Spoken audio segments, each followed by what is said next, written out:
Je voulais vous faire une petite vidéo concernant les actions en bourse. Quand on commence à investir, on se dit on va investir dans des actions, on va investir dans des ETF, on achète dans son PEVA, dans son compte titre.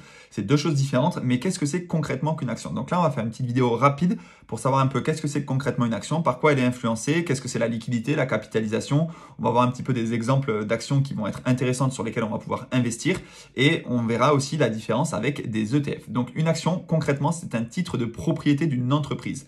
Donc en gros, on va avoir une boîte, par exemple LVMH, qui va émettre des titres de propriété. Elle va en émettre des millions et des millions. Et toi, tu vas pouvoir acheter une action, tu vas pouvoir détenir une part du capital de cette société. Donc, comme je le montre sur le petit schéma en bas à droite, c'est une entreprise qui émet des actions. Toi qui veux acheter des actions de l'entreprise et donc au travers d'une place boursière, tu vas pouvoir acheter des actions de l'entreprise en question. Le prix de l'action, il est régi par une loi, ce qu'on appelle la loi de l'offre et de la demande. C'est-à-dire que si l'offre, elle est constante, il y a X actions émises sur le marché. Si la demande augmente, forcément, le prix de l'action va augmenter. Si la demande baisse, c'est-à-dire s'il y a moins d'investisseurs qui sont intéressés par acheter cette action, forcément, le prix va diminuer. Maintenant, si l'offre, elle évolue, si l'offre, elle est de plus en plus conséquente, c'est-à-dire s'il y a des actions qui sont émises sur le marché et que la demande ne bouge pas, forcément, le prix va diminuer. Donc, c'est toujours en fait cette balance entre l'offre et la demande, ce qui régit le prix d'une action. On va voir un exemple d'une société. Alors, c'est un exemple, ça n'a aucune valeur, mais on va voir une société X qui est valorisée à 1 million d'euros. Elle émet 5 actions, donc chacune vaut 200 000 euros. C'est énorme. Évidemment, ce n'est pas ces ordres de grandeur qu'on a quand on investit en bourse, mais on prend l'exemple de 5 actions qui valent chacune 200 000 euros.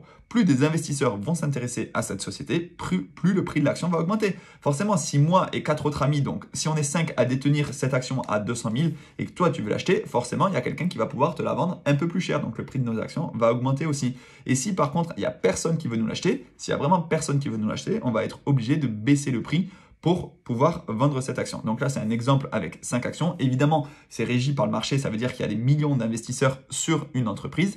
Et donc, la régulation, elle se fait toute seule. Voilà. Plus il y a d'actions en circulation, plus on va dire que le titre est liquide. Donc, la liquidité d'une action, on reviendra après, c'est en gros qu'elle peut être achetée rapidement.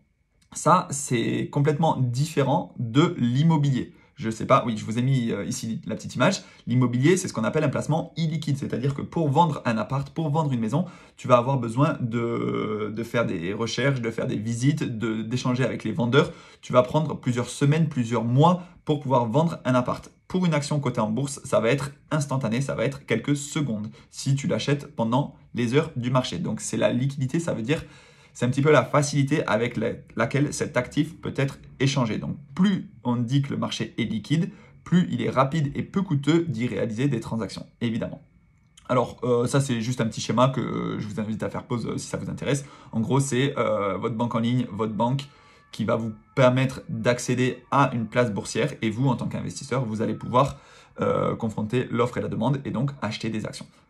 Voilà, donc la liquidité, c'est vu. Maintenant, on va voir ce que c'est que la capitalisation. C'est intéressant de voir ce que c'est que la capitalisation parce que quand on commence à investir en bourse, on nous dit investissez sur des entreprises qui sont fortement capitalisées pour ne pas prendre trop de risques. Si vous voulez prendre un peu plus de risques mais être soumis à un peu plus de volatilité, il va falloir forcément viser des entreprises qui sont moins capitalisées. Mais qu'est-ce que c'est concrètement la capitalisation? C'est très simple, c'est tout simplement le nombre d'actions en circulation multiplié par le prix de l'action. Donc, admettons qu'on a une entreprise comme L'Oréal qui émet 500 000 actions en circulation. C'est des exemples, les chiffres ne sont pas bons. Le prix de l'action, admettons qu'il est à 445 euros. Si on fait 500 000 fois 445 euros, on obtient tout simplement la capitalisation de l'entreprise qui est donc de 236 milliards d'euros. Là, évidemment, c'est un exemple. Je répète, les chiffres sont faux. En tout cas, ils ne sont pas exacts. C'est ce que je dis, ils sont faux. Mais voilà, c'est important de comprendre la capitalisation et ça marche pareil sur le marché des cryptos. Il suffit de multiplier le nombre de crypto-monnaies en circulation, le nombre de tokens en circulation pour un projet, multiplié par le prix et là, on obtient la capitalisation de l'actif en question. Pour le Bitcoin, c'est pareil. Actuellement, on a plus de 19 millions de Bitcoin en circulation à un prix de 65 000 $. Voilà, ça nous fait une capitalisation à plus de 1300 milliards de dollars à peu près. Évidemment, plus le prix va augmenter, plus la capitalisation va augmenter aussi. Si on n'a pas d'inflation sur l'émission d'actions, c'est-à-dire si on n'a pas d'actions qui sont émises en plus, forcément, si le prix augmente, la capitalisation ne peut que augmenter. Sur Boursorama, vous pouvez alors vous n'êtes pas obligé d'avoir votre PEA sur Boursorama, mais si ça vous intéresse, vous pouvez avoir un code de parrainage dans la description. Ça peut vous permettre d'obtenir entre 80 et 150 euros à l'ouverture de votre compte Boursorama. Ensuite, vous pouvez ouvrir votre PEA chez Boursorama. C'est facile, c'est optimisé, il n'y a pas beaucoup de frais. Donc c'est intéressant. Vous pouvez aussi le faire chez Fortunéo, chez Bourse Direct, à vous de voir. Maintenant, vous pouvez quand même aller sur le site Boursorama pour avoir des informations sur les actions en question. Et par exemple, pour une entreprise comme L'Oréal, alors ça c'est au 30 août 2023, on aura le prix de l'action à gauche et ici on a la valorisation, c'est-à-dire la capitalisation de l'entreprise, tout simplement. Il existe deux manières de gagner de l'argent avec une action. Les deux manières principales sont la croissance du prix de l'action et le dividende. Alors, bien que le dividende à court terme ne fasse pas gagner d'argent, on va y revenir. La croissance du prix de l'action, comme je l'ai dit, c'est régi par la loi de l'offre et la demande. Donc, plus des investisseurs s'y intéressent, plus le prix va augmenter. Et pour que des investisseurs s'y intéressent, il faut tout simplement que l'entreprise ait des fondamentaux qui soient solides. Il faut qu'elle augmente ses résultats, il faut qu'elle augmente ses bénéfices, etc. Et là, de plus en plus d'investisseurs vont avoir envie d'investir sur l'action en question. Ensuite, le dividende, c'est une partie des bénéfices de la société qui vont pouvoir être reversés à chaque actionnaire. Donc chaque année ou chaque trimestre, peu importe. Total Energy, par exemple, il reverse des dividendes chaque trimestre. Et en fait, le montant du dividende, il va être détaché du prix de l'action. Donc admettons qu'on a une action à 100 euros qui te reverse un dividende de 5 euros. Au moment du détachement du dividende, l'action va passer à 95 euros, puis elle va te rendre 5 euros. Donc en gros, tu ne gagnes pas d'argent à court terme. C'est comme si tu avais 100 euros dans ton compte en banque, tu vas au distributeur, tu retires ta 5 euros en billets, mais tu as toujours 95 euros dans ton compte, tu n'as pas plus d'argent. Maintenant, là où c'est intéressant, c'est quand le prix il repasse au-dessus du montant auquel il était avant le versement du dividende. Comme ça, tu as un dividende qui t'a été versé et en plus de ça, tu peux profiter de la croissance de l'action. C'est deux stratégies différentes. Certaines entreprises décident de ne pas reverser de dividendes.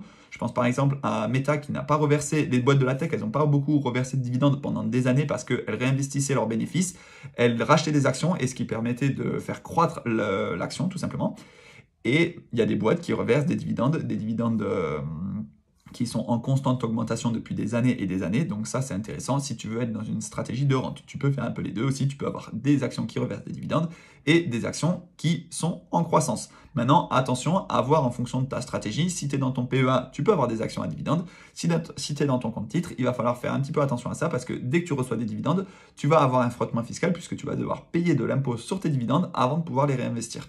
Donc là, on y reviendra plus tard, mais si tu investis dans des ETF, il faut plutôt qu'ils soient capitalisants s'ils sont dans ton compte titre, puisqu'ils vont réinvestir les dividendes tout seuls plutôt que des ETF qui soient distribuants. Mais ça, on en reviendra quand on fera la vidéo sur les ETF, tout simplement. On va finir avec le rendement du dividende. Comment est-ce qu'on calcule le rendement du dividende? C'est encore une fois très très simple. Le rendement du dividende, c'est tout simplement le dividende de l'action divisé par le cours de l'action. Donc, admettons que je possède 50 actions que je viens d'acheter à un prix de 10 euros. Okay, la société a un dividende de 50 centimes.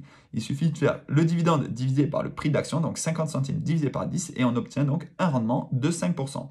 Donc en fonction du nombre d'actions que je vais recevoir, que je vais détenir, le dividende sera proportionnel au nombre d'actions que je détiens. Donc si je détiens 50 actions, fois les 50 centimes, donc les 5% de rendement de dividende, je vais obtenir donc 25 euros par an pour mes 50 actions détenues dans cette société qui vaut 10 euros. Voilà, les quelques grosses actions françaises, je vous les ai mis ici. Donc évidemment, on a Air Liquide, Total Energy, AXA, c'est parmi les entreprises privilégiées des porteurs français. On a aussi d'autres actions qui sont très intéressantes. Il n'y a aucun conseil en investissement, mais par exemple, LVMH, je vous en ai beaucoup parlé en vidéo. Si ça vous intéresse, c'est quand même une action qui est intéressante. C'est d'ailleurs la première capitalisation française. Alors là, c'est encore pas des chiffres qui sont à jour, c'est le 28 février 2023. Mais dans les premières capitalisations françaises, évidemment, on avait LVMH, L'Oréal, Hermès, Total Energy. On a des actions qui sont quand même très intéressantes si on veut investir dans son PEA sans trop se prendre la tête et sans prendre trop de risques. Même si, je le rappelle, tout investissement comporte des risques et on peut avoir une perte totale de son capital si jamais l'entreprise fait faillite.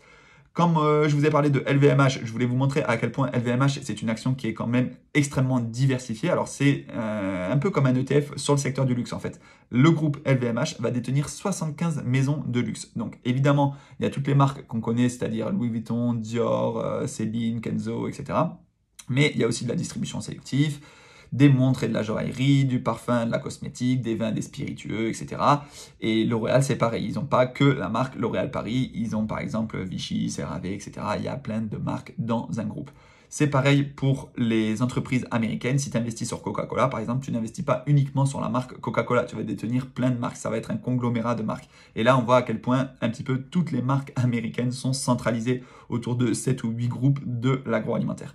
Voilà. Alors, évidemment, ça, c'est les plus grosses actions. Aujourd'hui, c'est plus la même chose. Je vous invite, je vous ai mis un lien dans la description pour aller sur le site des plus grosses actions actuelles. Mais évidemment, en top du top, on a Apple et Microsoft qui se tirent la bourre un petit peu. Il y en a une qui passe devant l'autre en ce moment. C'est Microsoft qui est devant. Mais évidemment, on a les GAFAM, c'est-à-dire Apple, Microsoft, Alphabet, c'est le groupe de Google. Ensuite, on a Nvidia, on a Tesla. Et on a Meta. Meta, c'est l'entreprise qui regroupe Facebook, WhatsApp, Instagram, etc. Donc, très intéressant d'investir sur les boîtes de la tech aux États-Unis. Voilà. Ça, c'est le S&P 500. Donc, c'est les 500 plus grosses entreprises américaines.